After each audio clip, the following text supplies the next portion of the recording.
I married Liuzzo Lilleboe, the daughter of Viola Liuzzo, a civil rights worker who was murdered on Highway 80 in 1965.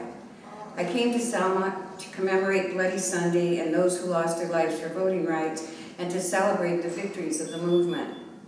The people of Selma welcome me with open arms. It is here I feel closer to my mother than to any place else that I can go. My mother was murdered by 3 KKK men on Highway 80 while transporting Selma to Montgomery marchers.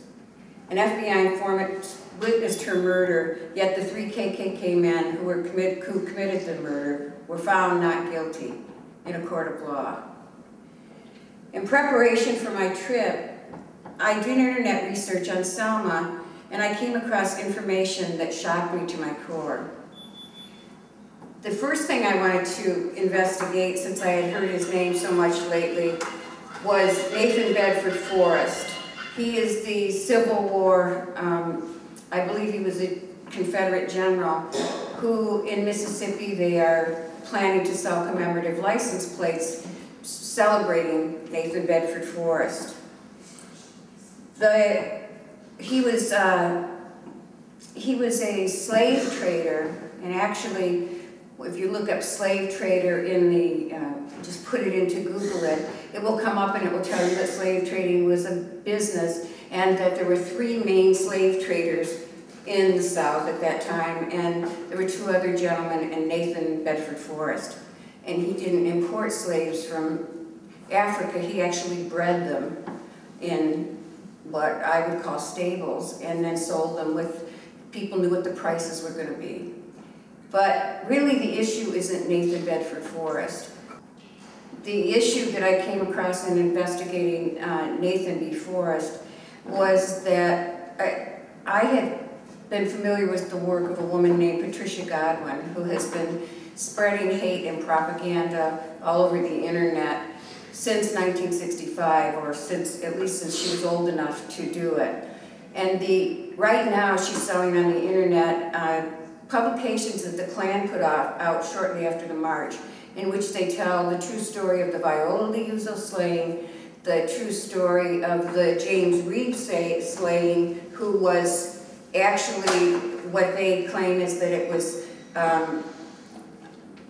thought up by the people of the movement to kill James Reeb in order to bring attention to the movement. In other words, we, the people of the movement, killed him ourselves so that people would have sympathy with us. As I went on, she also has done a tape, and I recognized her. I saw some pictures, and I'll explain these a little later, but the magazines that she put on there, one of her main claims is that the Selma March was the largest orgy in history and the biggest lie since the Civil War. And she says, right on videotape, that my mother was nothing but a hardcore prostitute. And then I saw some pictures of a party honoring Nathan Bedford Forrest's birthday is held every year by the Friends of Nathan B. Forrest. And I recognized Patricia Godwin in those pictures, and I also saw the name Cecil Williamson. And where the shock came was that I found out that Cecil Williamson is the president of the Selma, Alabama City Council. But what surprised me even more when I saw the pictures was that I saw that the person who was speaking in front of a gigantic Confederate flag was Cecil Williamson, who's the chairman of the City Council of Selma, Alabama. Selma, Alabama, the heart of the civil rights movement and the place where my mother took the last steps of her life, and the place where 25,000 Americans came here to demand that their government live up to their promise that they would have the right to vote. Cecil Williamson also, along with Patricia Godwin, founded a group of the Friends of Nathan B. Forrest. They together are anxious to spread the word that of what happened, their hatred and their hatred literature that they still have held on to since 1965 when the Klan first produced it. The front cover of one book is called The Night Riders, and it is a picture of my mother's body in her car, which had to come from some kind of legal source, a policeman, I'm sure, of Lowndes County or something like that, and then released through the Klan resources. I decided that I wanted to, I love Selma, Alabama. I love Selma, Alabama. I love the people of Selma, Alabama. I know that the people of this area suffered more than most who were involved in the movement because most got to leave. And after the march was over, the people of Selma, Alabama, Lowndes County, Perry County were really victimized by the white people who discovered that they were participating or even watching the marches. They were thrown out of their homes if they were owned by white people. Of course, you know of the brutality, you know of the beatings on Bloody Sunday. So I decided that I wanted to go and I wanted to speak to the city council and tell them that despite all the love and goodness that I receive here, that plastered across the internet is this information on the president of the City Council of Selma, Alabama, which is 68% Native African American.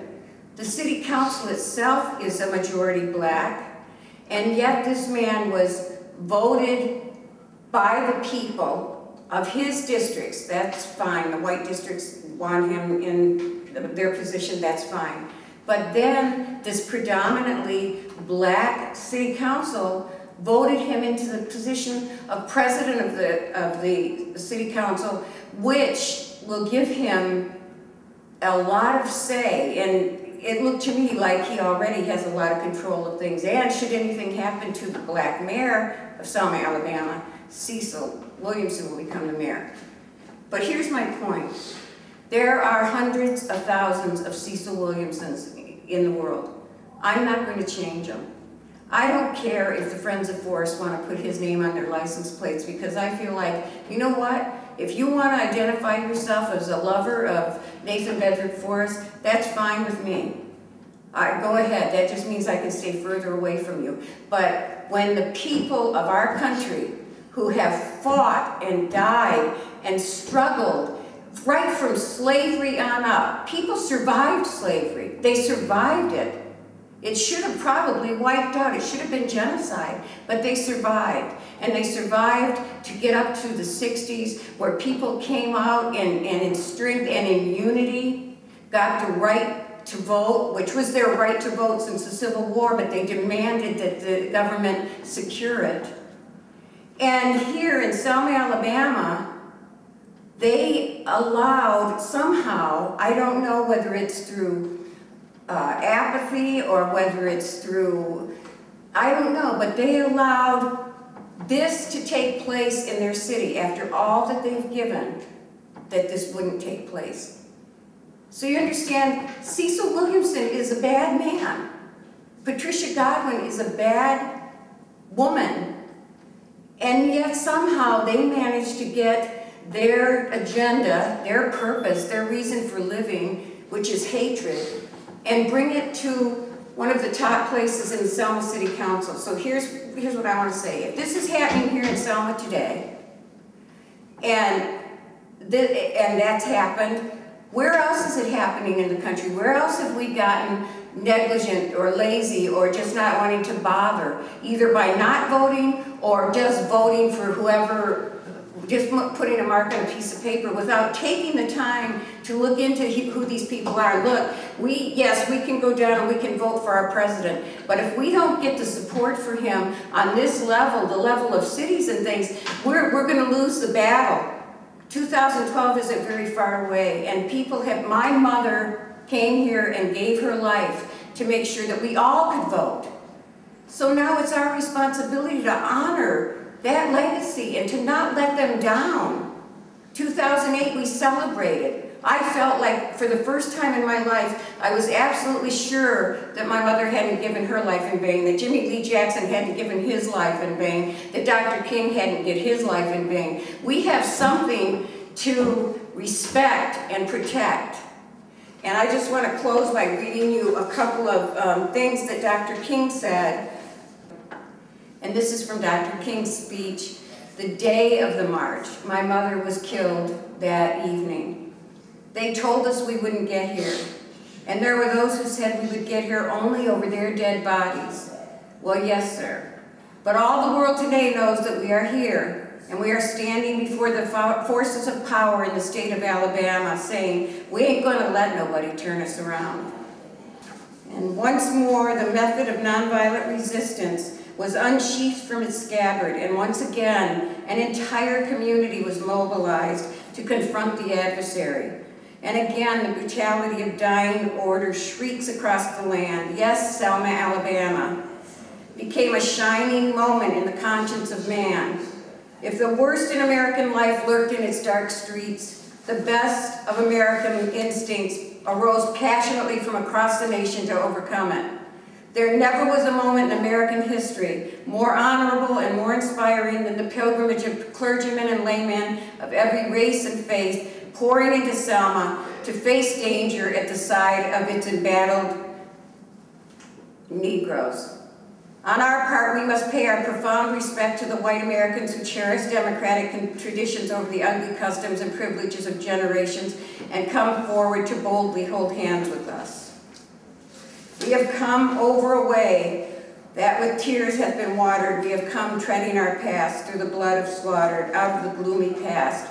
Now we shall stand at last where the white gleam of our bright star is cast. This is Dr. King here in Selma, Alabama, before the march, or during the time of the march. And I just wanted to remind you of what he did, and I'll end it with this. How long? Not long, because no lie can live forever. How long? Not long, because you shall reap what you sow.